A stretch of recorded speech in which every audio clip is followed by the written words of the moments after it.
నమస్కారం అండి. నా పేరు వనజ. నేను డాక్టర్ రమేష్ గారి దగ్గరికి వచ్చాను.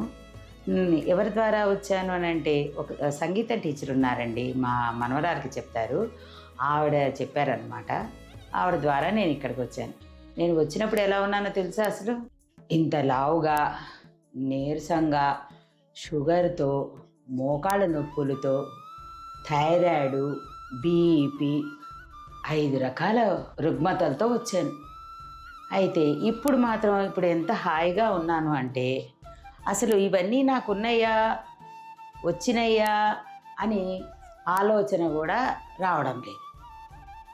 ఏవైనా సరే మన శరీర రుగ్మతలు ఉంటే మన డాక్టర్ గారు రమేష్ గారి దర్శనం అన్నిటినీ పటాపంచలు చేస్తుంది.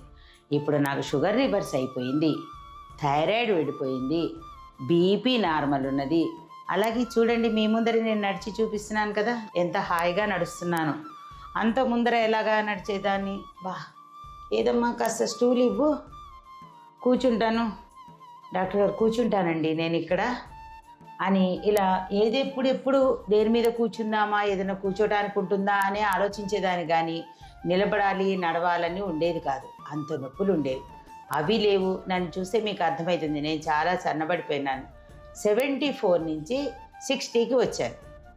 ఎప్పుడు ప్రతి నెల 2 కిలోల చొప్పున తగ్గుతూ 74 నుంచి 60కి తగ్గిపోయాను. ఇప్పుడు నేను 60లో ఉన్నాను. అది ప్రజెంట్ నా సిచ్యువేషను. నన్ను చూస్తే మీకు అనిపిస్తుంది కదా, నేను హ్యాపీ, హెల్దీ, హాయ్, చక్కగా ఉంది. ఎవరైనా సరే ఎటువంటి రుగ్మతలు అంటే మీకు అర్థమై ఉంటుంది. ఏ విధమైనటువంటి మనకి ఇంటర్నల్గా ప్రాబ్లమ్స్ ఉన్నా కానీ మన డాక్టర్ గారు ఎప్పుడూ అందుబాటులో ఉంటారు. డాక్టర్ రమేష్ గారిని సందర్శిస్తే అన్నీ పటాపంచలైపోతాయి.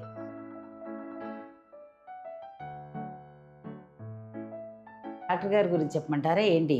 ఆయన గురించి చెప్పాలంటే పుంఖాలుగా చెప్పచ్చు. కానీ నేను ఒక్క 4 లైన్లలోనే చెప్తాను. సర్వవ్యాధి నాశనం మన డాక్టర్ గారి రమేష్ గారి దర్శనం. సర్వవ్యాధి నాశనం అంటే మన శరీరంలో ఉన్న రుగ్మతలను అంతకుముందు చెప్పాను కదా, అలాగే వ్యాధులన్నీ కూడా నాశనం అవ్వాలంటే మన డాక్టర్ రమేష్ గారి దర్శనం తప్పనిసరి. అనిర్వచనీయం డాక్టర్ గారి వైద్యం. నిర్వచనానికి అసలు అంతు పట్టదన్నమాట. దాన్ని నిర్వచించలేము, ఎలాగని చెప్పలేము. ఆయన వైద్యం ఎలా చేస్తారో అనిపిస్తున్నది మనకి. చోద్యం అంటే ఆశ్చర్యం. మనకి ఆశ్చర్యంగా అనిపించవచ్చు వారి వైద్య విధానం, కానీ అందులోనే ఉన్నది ఆశ్చర్యకరమైనటువంటి విషయం. ఆయన ఎలా చేస్తారు, ఏ విధంగా తగ్గిస్తారు అన్నది మనకి అంతుపట్టని ఒక రహస్యం.